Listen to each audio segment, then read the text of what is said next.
నమస్తే రమగారు. నమస్తే జయ. రమగారు, దసరా పండుగ శుభాకాంక్షలు. నీకు కూడా దసరా పండుగ శుభాకాంక్షలు జయ. సుమన్ టీవీ ప్రేక్షకులందరికీ దసరా పండుగ శుభాకాంక్షలు.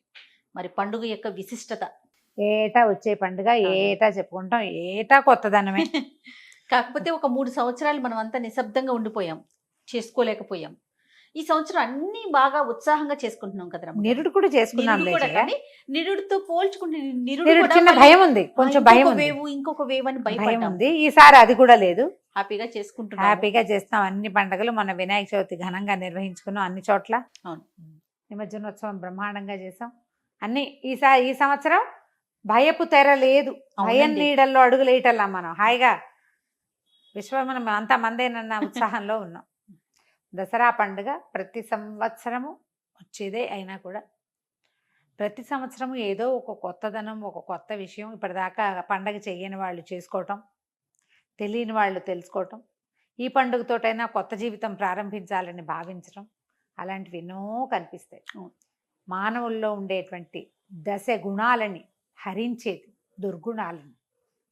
10 అవయవాలతో మనిషి చేసేటువంటి రకరకాల దుష్కృత్యాలు మనవి. 5 జ్ఞానేంద్రియాలు, 5 కర్మేంద్రియాలు, మొత్తం 10. ఈ 10తోటి మనం ఏవేవో తప్పులు చేస్తాం. వాటన్నిటినీ హరిస్తుంది ఈ పూజ.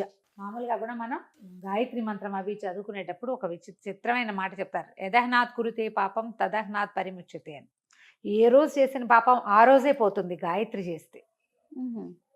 రాత్రి చేసిన పాపం రాత్రే హరిస్తుంది. అట్లా ఈ 10 అవయవాలతోటి మానవులు చేసే రకరకాల తప్పులని తెలిసి తెలియక, కావాలనే చేయక్కర్లా, జరిగిపోతూ ఉంటాయి. మన జీవన క్రమంలో ఎన్నో జరుగుతాయి. వాటన్నిటినీ మనం పోగొట్టుకోగలుగుతాం ఈ 10 రోజులు కనుక మనం అమ్మవారిని అర్చిస్తే. 10 రోజులు అంటే మొదటి 9 రోజులని నవరాత్రులుగా చెప్పుకుంటాం కదా. విశేషంగా ప్రతి సంవత్సరము 4 నవరాత్రులు చెప్తాం. 2 విశేష నవరాత్రులు మనం చేసుకునేవి, 2 గుప్త నవరాత్రులు అంటారు. అవునండి. ఒకటి వసంత నవరాత్రులు, రెండోది శరన్నవరాత్రులు మనం ప్రముఖంగా చేసుకుంటాం. మిగిలినవి ఉపాసనా పరులు చేసుకునేవి. అది అసలు మన అంత చెప్పుకునే విషయం కాదు. ఏదో మాట వరుసగా చెప్పాం కానీ అంత అందరూ చేసేది కాదు. కానీ భారతదేశం అంతా చేసుకునే 2 ప్రఖ్యాత నవరాత్రులు ఏంటంటే, ఒకటి శ్రీరామనవమి ఉత్సవాలు, దసరా, శరన్నవరాత్రులు.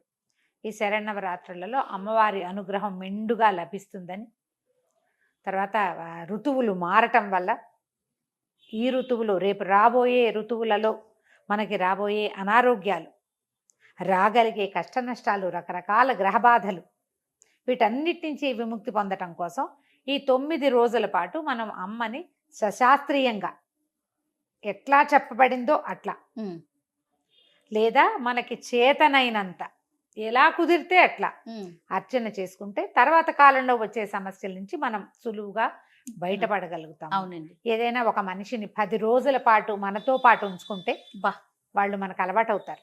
అది అమ్మని వాళ్ళు మనకు అలవాటు అవుతారు. తర్వాత వాళ్ళు వాళ్ళ పక్కన అయిపోయినా వాళ్ళు ఉన్నారన్న ధైర్యంతో మనం నడిచేస్తాం.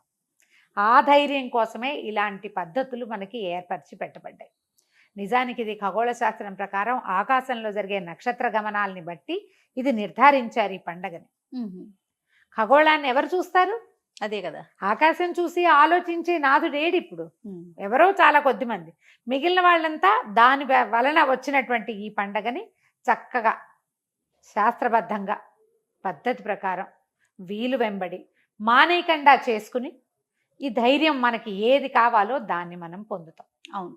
ఈ పండగల్లోనే చెప్తారు శ్రీరామనవమి రాముల వారు కూడా దసరా శరన్నవరాత్రులు చేశారని. దేవీ నవరాత్రులు ఆయన కూడా ఆచరించిన తర్వాతే యుద్ధానికి సన్నద్ధుడయ్యాడని చెప్తారు. ఈ శరన్నవరాత్రుల తర్వాతే పాండవులు తమ తాలూకు అజ్ఞాతవాసాన్ని వదిలిపెట్టారు. 10వ రోజున వదిలేరు. ఈ శరన్నవరాత్రుల్లో చివరి రోజు కదా, దశమి నాడు రాముల వారు ప్రయాణం మొదలు పెట్టుకున్నాడు. యుద్ధం అని శంఖారావం పూరించారు. ఈయన కూడా, అర్జునుడు కూడా తన తాలూకు ఆయుధాన్ని సంపాదించేసుకున్న తర్వాత ఇక ఆ రోజుతో అజ్ఞాతవాసం పూర్తయిపోయింది. ఇలాంటి ప్రఖ్యాత పురాణ గాథలన్నీ చెప్పుకుంటూ మనం దసరా పండగని పద్ధతి ప్రకారం చేసుకుంటాం. ఈ దసరా పండగలో 9 నవరాత్రులు చేయటం. 9 రోజులు నవరాత్రులు అంటే 9 రోజులు కదా. 9 రోజులు అర్చన చేసుకోవటం ఒక విధానం. 9 రోజులు కుదరకపోతే త్రిరాత్ర వ్రతం అంటారు. 3 రాత్రులు, సప్తమి, అష్టమి, నవమి, ఈ 3 రాత్రుల్ని అయినా చేసుకోవచ్చు. ఇంకొకటి ఉంది, 5 లలితావ్రత నుంచి ఉపాంగ పంచమి నుంచి పూజించే విధానం కూడా కొన్ని చోట్ల కనపడుతుంది. మనం ఏం చేస్తాము, ఒకటో పాడ్యమి నుంచి నవమి దాకా చేస్తాం కదా. కొన్ని ప్రాంతాల్లో తది నుంచి చేస్తారు. 3వ రోజు నుంచి మొదలుపెట్టి చేసే విధానం కూడా కనిపిస్తుంది. మనకైతే పాడ్యమి రోజు నుంచి బాలకుమారి వేషధారణ చేస్తాం.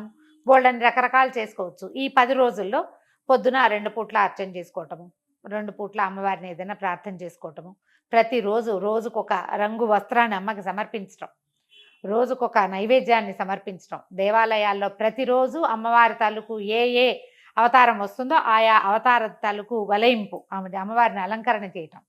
అదే కాకుండా మనం ఈ దశమహావిద్యల స్వరూపాలు కాకుండా నవదుర్గా విశేషాలతోటి కూడా కొన్ని దేవాలయాల్లో కనపడుతుంది. మనకేంటంటే చాలా రకాల దేవాలయాలను, ఇప్పుడు మన విజయవాడ కనకదుర్గమ్మవారి దేవాలయంలో ఒక రకం, మన హైదరాబాదు పెద్దమ్మవారి దేవాలయంలో ఒక రకం, శ్రీశైలం భ్రమరాంబిక ఆలయంలో ఇంకొక రకం, ఇవి కాకుండా మళ్ళీ శృంగేరి శంకర మఠాలలో ఒక రకం. వాళ్ళ పద్ధతుల్లో చిన్న చిన్న తేడా ఉంటుంది. ఏ తేడా ఉన్నా చివరికి మనం పూజించేది అమ్మనే. ఆమెకు ప్రీతిపాత్రమైన అలంకారం స్వరూపము, తర్వాత ఆమెకు ప్రీతిపాత్రమైన నైవేద్యము, ఆమె కోసం చదివేటువంటి రకరకాల స్తోత్రాలు, స్తుతులు, లలితా సహస్రనామం కావచ్చు, అన్నపూర్ణాష్టకం అని, దుర్గాష్టకం అని, ఏదో ఏది కుదిరితే అది, ఏ రోజున ఏ అవతారం వస్తే ఆ అవతారానికి సంబంధించిన అష్టోత్తరం చదువుకోవటం చేసుకోవచ్చు. ఇందులో ఏంటంటే ఎంత పెద్దదైనా చేయొచ్చు మీ శక్తి అనుసారం, ఎంత చిన్నదైనా చేయొచ్చు, చేయాలంతే, మానకూడదు. ఈ 10 రోజుల పాటు నిత్యము శ్రద్ధగా ఒక పటం చూసుకుని దండం పెట్టుకున్న ఫలితం లభిస్తుంది. ఇవి ప్రత్యేకమైన రోజులు అవటం వల్ల సాధారణ నమస్కారం కూడా ఫలితాన్ని ఇస్తుంది. పెద్దగా నైవేద్యాలు లేకపోయినా ఒక పండో ఓ ఫలమో నైవేద్యం పెట్టడం, ఏదో ఒక దేవాలయానికి వెళ్ళి అవకాశం వెంబడి దర్శనం చేసుకోవటం, ఇలా ప్రత్యేకమైన ఈ రోజుల్లో కనుక పూజ చేసుకుంటే మిగిలిన రోజుల్లో సంవత్సరం అంతా చెయ్యలేకపోయినా కూడా ఈ రోజుల్లో చేసిన ఫలితమైనా మనని కొంత కాపాడుతుంది. ఇది దొరుకుతుంది. ముందు మనకు రేపొద్దున వచ్చే సమస్యలకి సమాధానం కావాలి కదా ఏదైనా, దానికి సమాధానంగానే మనం దసరా పండుగను చేసుకుంటాం. కొన్ని చోట్ల బొమ్మల కొలువులు పెడతారు, కొన్ని ప్రాంతాల్లో కనిపిస్తుంది, అందరూ పెట్టరు. కొన్ని ప్రాంతాల్లో ప్రత్యేకంగా దసరాకే బొమ్మల కొలువు. అవునండి, ఆ బొమ్మల కొలువులు పెట్టుకోవచ్చు. మన ఇంట్లో ఉంటే పెట్టచ్చు, లేకపోతే పక్క వాళ్ళు ఎవరైనా పిలిస్తే వాళ్ళ ఇంటికి పేరెంటానికి వెళ్ళి చూసి రావచ్చు. అవును, ఎలా కుదిరితే అట్లా చేసుకోండి. తెలంగాణ ప్రాంతంలో ఈ రోజుల్లో బతుకమ్మని కూడా ఉత్సవాలు జరుపుతారు. బతుకమ్మ అలంకరణలు, తర్వాత బతుకమ్మ ఆడటము, పాడటం, పూజా విధానం అది నడుస్తుంటుంది. చిత్రంగా 2 ఒకేసారి అవుతాయా? ఇది పూర్తిగా సమంత్రకంగా జరిగేదేమో దేవీ నవరాత్రులు. అవును, ఏ మంత్రము లేని పూజా విధానము బతుకమ్మది. మంత్రం లేదు, అవును, ఆమెను అలంకరించటము, నువ్వు ఉన్నావని నమ్మడమే అంతే. ఒక కాస్మిక్ ఎనర్జీలో ఈ మనకి మొత్తం విశ్వశక్తిలో ఒక శక్తి, విశ్వ మొత్తం ప్రపంచం అంతా ఒక శక్తి అయితే దాంట్లో ఉండే కదలికే శక్తి. ఒకటి కాస్మిక్ ఎనర్జీ, రెండోది డైనమిక్ ఎనర్జీ అంటారు. ప్రపంచం పరమేశ్వరుడైతే అందులో కదలిక కలిగినదే శక్తి అమ్మవారు. ఆ కదులుతున్న శక్తిని ఇలా మనం నిత్యము అర్చన చేసుకునే అవకాశాన్ని 10 రోజులు ప్రతి వాళ్ళు ఉపయోగించుకోవాలి. చిన్న పూజా విధానమైన శ్రద్ధగా చేయండి. వర్జనీయ పదార్థాలు తినద్దు. ఏ రకమైన ఏమనాలి దాన్ని, దుర్వ్యసనాలకి వెళ్ళద్దు. పోట్లాటలు, గొడవలు, కొట్లాటలకి పోవద్దు. అదేదో చెయ్యాలని పోట్లాడుకోవద్దు. ఏదో ఒకటి చేయటం కోసం ప్రయత్నం చేసుకోవాలి.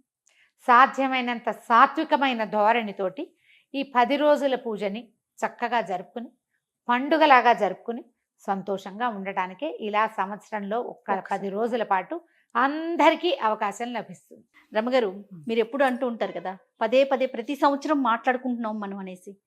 ఎన్నిసార్లు మాట్లాడుకున్నానండి. కొత్తగా చూసే వాళ్ళకి, పిల్లలకి ముఖ్యంగా మన సనాతన సాంప్రదాయాలు అలవాటు తెలియాలి, తరువాత వాళ్ళు చేసుకోవటానికి కానీ పాటించడానికి కానీ ఇది ఒక ఉదాహరణగా ఉండాలనే ఒక ముఖ్య ఉద్దేశమేనండి. అది మీ ద్వారా చెప్పించటం. ఎప్పుడు అదే ఆలోచన చేస్తాం కదా. ఇప్పుడు ఇది ఇంత పెద్ద పండుగ, తల్లు లలితా శాస్త్రాలు అవి ఇవేవో చదువుకుంటారు. పిల్లలతో కూడా ఒక శ్లోకం నేర్పించండి. 3-4 ఏళ్ల వయసు వస్తే ఈ దసరా పండుగ సందర్భంగా అమ్మాయిలకి అబ్బాయిలకి కూడా ఒక మంచి శ్లోకం నేర్పించి అమ్మవారికి సంబంధించింది ప్రతిరోజు ఈ 10 రోజులు చెప్పించండి. ప్రతిరోజు స్కూళ్ళకి సెలవులే కదా. అవునండి, స్కూల్ హైరాణ లేదు. లేట్గా లేస్తారు, లేచాక చకచక మీరు పూజ చేసుకుంటుంటారు, వాళ్ళు స్నానం చేసేసి వచ్చి అమ్మవారి దగ్గర నిలబడి ఒక దండం పెట్టుకో, ఈ శ్లోకం చెప్పు. పిల్లల్ని కూడా ఈ పూజలో భాగస్వాములు చేయండి. మన సనాతన ధర్మంలో ఎప్పుడు కూడా గురు పరంపరగానే మనకి మొత్తం విషయాలన్నీ వచ్చినాయి. అవును. ఇదివరకు ప్రింట్ మీడియాలు అవి లేవు కదమ్మా, ప్రింట్స్ లేవు కదా, ఎట్లా వెళ్ళినాయి? గురువుల దగ్గర నుంచి శిష్యులకి, శిష్యుల దగ్గర నుంచి వాళ్ళ శిష్యులకి, అమ్మల దగ్గర నుంచి మనకి చూడు, తాతమ్మల దగ్గర నుంచి అమ్మమ్మలకి, అమ్మమ్మల నుంచి అమ్మకి, అమ్మ నుంచి మనకి, మన నుంచి మన పిల్లలు, రేపటి తరానికి. మన పద్ధతులు, మనం పూజ చేసుకునే విధానము, మనం ఏం చేయాలి అసలు ఈ రోజుల్లో, ఏమిటి దీని ప్రత్యేకత, ఈ సమయంలో చేయటం వల్ల వచ్చేది ఏమిటి అనేది మనకి మనం ఆకలింపు చేసుకోవాలి, పిల్లలకి నేర్పించాలి. ఇలా పెద్ద పెద్ద పండుగలు వచ్చినప్పుడు తినడం, తాగటం, తిరగటం, సెలవులు ఎంజాయ్ చేయడానికి వచ్చాయని అనుకో. ఇది ఉపాసనా కాలంగా భావించండి. ఎంజాయ్ కూడా చేయండి మధ్యాహ్నాలు, అంతే. ఉదయాస్తమానాలలో తప్పకుండా అమ్మని అర్చించండి, పూజించండి, నమస్కరించండి. కనీసం అంత మాత్రమైన ఏదో ఒకటి చేయండి. మనకి అవకాశం ఏంటంటే ఏ పక్కన దేవాలయానికి వెళ్ళినా చక్కటి దర్శనం లభిస్తుంది, అవునవును, ప్రసాదం లభిస్తుంది, ఇవాళ ఈ అవతారము అని తెలుస్తుంది. అది తెలుసుకునే అవకాశం ఉంది కదా, ఎక్కడో ఒక చోట కాదు, ఈ ఊరూరా మొత్తం అన్ని దేవాలయాల్లోనూ దసరా పండుగ నిర్వహిస్తారు. రైట్. ఇందులో పిల్లల్ని కూడా ఇన్వాల్వ్ చేయాలి. రైట్ రామగారు. నమస్తే. నమస్తే జయ.